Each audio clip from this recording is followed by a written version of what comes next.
Blake, I know you're someone who likes to take in a lot of information before each start. When you look at just the outing that you had against the Blue Jays in August, compared to kind of what you've been seeing or preparing for now, without giving anything away, what stands out to you as to how different this lineup just could be if you think it is? Yeah, I mean, they got a lot of confidence right now. They're doing a good job of just like each at bat, like fueling off of each other. And yeah, I was able to watch some games and really watch them. And no, I mean, they've always been a good lineup. Bat to ball's good. So yeah, I'm excited for the challenge. Other questions? Got Russ on right up front. Hey Blake, you obviously pitched in a World Series before, but going into this one, how does the night before compare to maybe that first time? Yeah, I mean, for me personally, it's just everything gets quiet and focused, and just start processing what you want to happen, what you're going to face, and just start, building from that. Other questions? We'll go to Ron up on Blake's left. For Toronto, Trey will be making his 7th ever big league start. I think your 7th start, you got your first ever road win at Coors Field. How unprepared do you think you would have been back then being thrown into a game like tomorrow's? I don't know. I don't know his journey versus what my journey was to get to the big leagues. Maybe he's pitched in a lot of games that have prepared him for it. I mean, I know he's been doing good with the playoffs, had a really good game and a tough one and a decent one. So I don't know. There's just so much, he's facing a Dodgers lineup that's really good. How's he going to react to that? There's so many questions. And I don't know him personally, so I don't know like the makeup, but it's definitely a difficult task for him. Just looking at yourself, how much more do you know about pitching in the major leagues now than you knew then? Yeah, I was a baby. Yeah, I'm night and day different. Just experience is everything. It matters, and it's what makes pitchers really good. It's just time. Thank you. We'll stay in the same row. 2 over. Hi, Blake. How much and in what aspects do you think you have improved since 2020? 2020.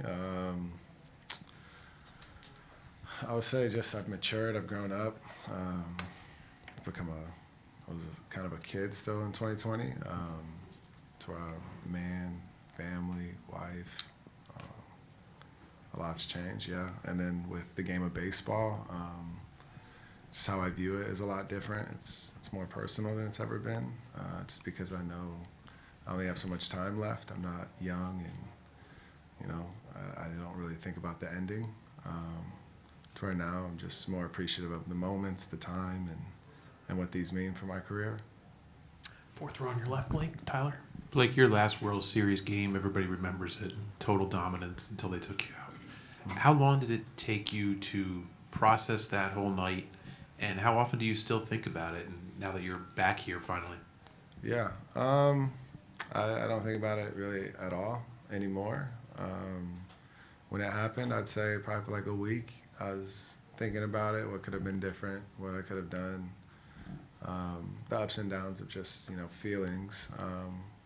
But then it ultimately led to if I would have done more early on in my career to gain his trust, it would have been a different outcome, I think. So learn from it, and ultimately it made me a better pitcher, just because I understand the game more than just myself, just the pieces, the parts, and how it all works. So yeah, I mean, for about a week, the ups and downs of could have been a World Series champ, this, but there's still Game 7, and who knows if we win Game 6, and just so much in the air that, yeah, I finally just let it go. 2nd row from Blake. Claudia. Hey, Blake, how do you approach big game hitters like Guerrero Jr. and Springer? I can't really give too much away. They're veteran hitters. They know what they're doing. They know what they're looking for. They're going to be, I don't know how to I could tell you in a week. Up front on your left, Blake. Blake, you won multiple Cy Youngs. You have pitched in the World Series, but where would this Game 1 start in a Dodgers uniform rank for your career? Right now in the moment, it's the most important start of my career, yeah. Have a chance to win a World Series, the ultimate team goal, and yeah, this is probably the biggest start of my career. This third row up front, Jason. Blake, I actually want to play off that question. The list of pitchers who have started Game 1 of a World Series for the Dodgers is pretty glittering. It's pretty famous. What does it mean to you to join that list? I mean, yeah, it's exciting. I mean, I'd have to look at the list and see who's on there, but I have ideas. Yeah. But no, I mean, yeah, I mean, just wearing the uniform, a Dodger uniform, is special to me. So to be on that list is cool, but you want to have impact on that list. That's more important. Do a few more. Third row on your left, Jack. At the start of the playoffs, you talked about wanting to challenge yourself in this environment against the best players. I mean, what have you kind of learned going through these starts, and how much fun have you had just being in this kind of environment and pitching at this level, and you know, all the little things that go into having successful postseason starts, being able to do that? Yeah, you're just learning. Each start, you just learn. You go through the game, you dissect what you like, what you don't like, where you got lucky, where maybe you didn't get lucky, but you're just trying to find a way to get better, and you're trying to understand, you know, what's the hitter trying to do.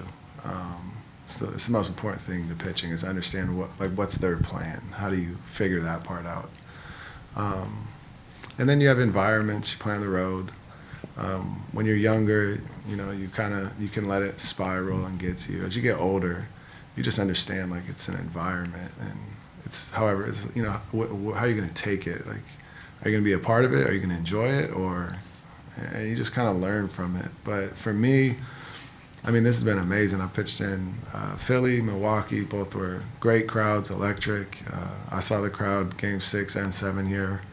Watched both of those games fully, and was really impressed with the crowd here as well. So I can't wait. I'm excited. It's going to be great energy, good baseball, two really good teams. Yeah, I just can't wait to be a part of it. Two last ones, Fabian. Yeah, Blake, you always kind of talk about the idea of reading swings and sort of pitching off of that. How did you go about developing that? Is there anyone that sort of helped you along the way, like how to read swings, how to read hitters, and sort of how to apply that in the middle of a game? Yeah. I mean, I've always loved watching the game. I've always loved baseball. I think that's the first part. But I think once I won the first Cy Young in 18, I was kind of clueless to how I did it. And at 19, I was like, I'm going to do it again. I'm the best, all that. And it didn't work. And I got hurt, and I thought I did everything I could to win it again. Then I realized, you know, you have to get better. You have to learn. Winning a Cy Young is very difficult. And that's when I really started watching the game and developing a game plan. And, well, what's going to make me different? I got to be different. The only way to be, you know, better is you got to be different than everybody. So watching the game, asking questions, asking the older guys questions, like how do I have to adjust when I get to this age? And then really just challenging myself every day, like how do I get better? By me doing that, I've just continually every year gotten so much better. But it's the people that, you know, the veterans, the older guys, pitching coaches that have all kind of helped me become the player I am now, but really the guy that I'm striving to be. One last one. Finish up with Kirsten.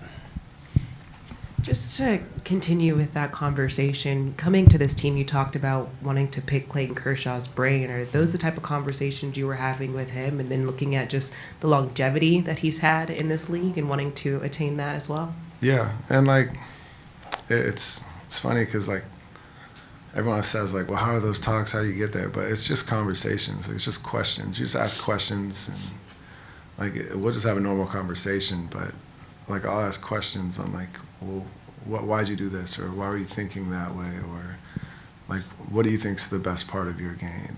And then you ask that question, he replies, and then it's like, okay, well, how can you piece that to your game, and like what does that look like to you? Because ultimately, like you're building the best version of you, so you have to figure that part out. But Kershaw, like the best thing that he does is he competes. Like he could have nothing and he'll find a way to dominate because he's just so competitive. And it's like, how do you learn that? Like, you know, it's, you got to ask questions, but then you got to figure out like, well, what part of, like, how can you do that?